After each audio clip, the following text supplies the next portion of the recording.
Bismillahirrahmanirrahim. Assalamualaikum warahmatullahi wabarakatuh. Saya Nur Astriana Kasuwarno dengan NIM F1D1210037 akan menjelaskan mengenai materi praktikum biologi dasar, yaitu jaringan pada hewan dan tumbuhan. Jaringan adalah kumpulan sel-sel yang memiliki fungsi, bentuk, dan asal-usul yang sama. Pembagian jaringan tumbuhan terbagi atas dua, yakni jaringan meristem dan jaringan dewasa. Jaringan meristem yaitu jaringan yang sel-selnya masih aktif membelah atau bersifat embrional. Menurut letaknya, jaringan meristem pada tumbuhan terdiri atas meristem apikal, meristem lateral, dan meristem interkalar. Yang kedua, jaringan dewasa pada tumbuhan terdiri atas yang pertama, jaringan epidermis, jaringan parenkim, jaringan penyokong, jaringan gabus, dan yang terakhir jaringan transport. Sedangkan pembagian jaringan pada hewan terbagi menjadi 5, yaitu jaringan epitel, jaringan otot, jaringan saraf, jaringan penguat, dan jaringan lemak. Apa itu jaringan embrional? Jadi, jaringan embrional adalah jaringan muda yang sel-selnya selalu membelah dan merupakan hasil pembelahan dari sel zigot. Jaringan ini akan mengalami spesialisasi, artinya akan mengalami perubahan menjadi bermacam-macam bentuk maupun fungsinya. Spesialisasi dari jaringan akan menghasilkan lapisan jaringan embrional. Yang pertama, pada akar jagung. Jaringan meristem atau jaringan embrional pada akar jagung merupakan jaringan yang dimana sel-selnya aktif membelah diri secara mitosis. Kemampuan jaringan bermitosis secara terus-menerus menyebabkan tumbuhan mengalami pertambahan tinggi dan massal. Jaringan meristem dapat berdiferensiasi menjadi jaringan dewasa dan tetap.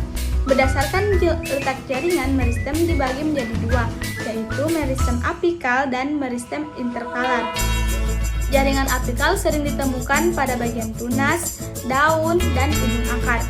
Bagian tersebut selain aktif tumbuh karena pembelahan sel, juga bergerak karena pengaruh rangsangan. Untuk daun dipengaruhi oleh rangsangan cahaya atau fotoperisme, sedangkan pada akar dipengaruhi oleh gravitasi atau geosintisme. Yang kedua, pucuk bunga puring. Berdasarkan asal terbentuknya, jaringan meristem dikelompokkan menjadi dua, yaitu jaringan meristem primer dan jaringan sekunder. Meristem primer adalah jaringan pada tumbuhan dewasa yang sel-selnya aktif membelah. Pada umumnya terdapat pada ujung pucuk maupun ujung akar. Meristem primer menyebabkan pertumbuhan primer, yaitu pertumbuhan vertikal yang mengakibatkan perpanjangan batang dan akar. Meristem ini berasal dari sel-sel inisial yang disebut protomeristem, yaitu jaringan yang sudah ada ketika tumbuhan masih berada pada fase embrional. Jaringan pada tumbuhan yang pertama yaitu jaringan gabus. Jaringan gabus adalah jaringan yang terdapat pada alat-alat pada tumbuhan dan tersusun oleh sel-sel parenkim gabus. Jaringan gabus ini tersusun suberin dan kutin, yang dimana jaringan ini lebih kuat daripada jaringan epidermis. Oleh karenanya ketika jaringan epidermis mati, maka akan digantikan oleh jaringan gabus. Jaringan gabus ini memiliki bentuk kotak dan dinding selnya mengalami penebalan oleh suberin dan bersifat tidak tembus air atau impermeable. I'm not very good with people. If you don't start a conversation, you won't have one. We won't have one. If you don't start a conversation. Selanjutnya adalah jaringan parenkim. Jaringan parenkim ialah sebuah jaringan dasar yang tersusun dari sel-sel hidup yang membentuk struktur morfologi dan fisiologi bervariasi dan masih melakukan segala kegiatan proses fisiologi.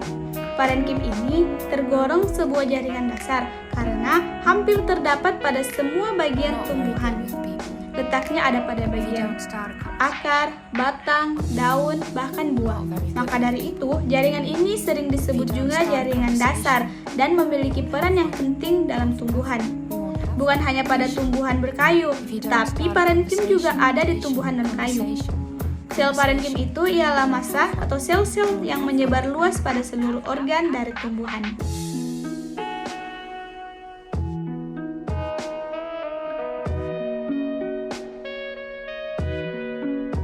Selanjutnya adalah jaringan kambium. Jaringan kambium adalah jaringan merismatik pada tumbuhan. Sel-selnya aktif membelah dan bertanggung jawab atas pertumbuhan sekunder tumbuhan. Kambium ditemukan pada batang dan akar. Bentuk kambium berupa lendir yang terdapat pada kulit dan kayu batang. Secara umum, kambium hanya terdapat pada tanaman dikotil dan pada gymnospermae dengan batang keras dan berumur panjang. Kambium inilah yang menyebabkan akar atau batang mengalami pembesaran.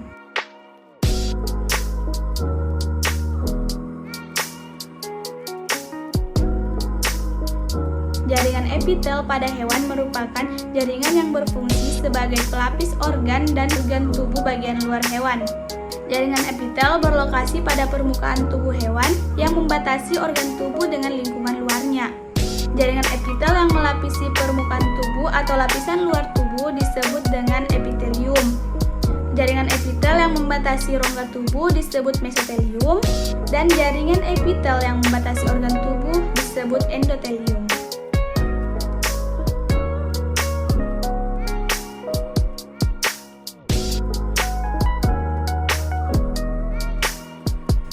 Yang kedua yakni jaringan ikat. Jaringan ikat merupakan jaringan yang berkembang dari mesenkim, yaitu berasal dari lapisan tengah embrio mesoderm.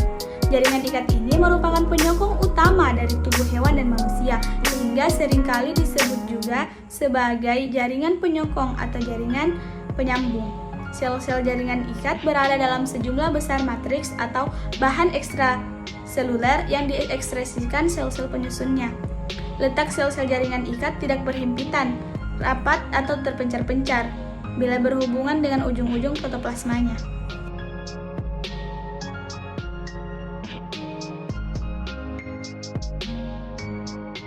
Yang ketiga yakni jaringan otot.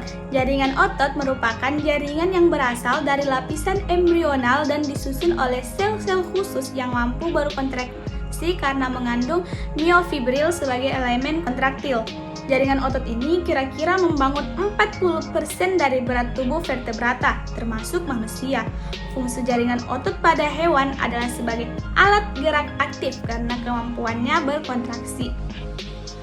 誰かの声がする。誰かをずっと呼んでいる。日の光が少しずつ空気を緩めて。Ya, itulah tadi penjelasan mengenai jaringan hewan dan jaringan tumbuhan. Kurang dan lebihnya mohon dimaafkan. Wassalamualaikum warahmatullahi wabarakatuh.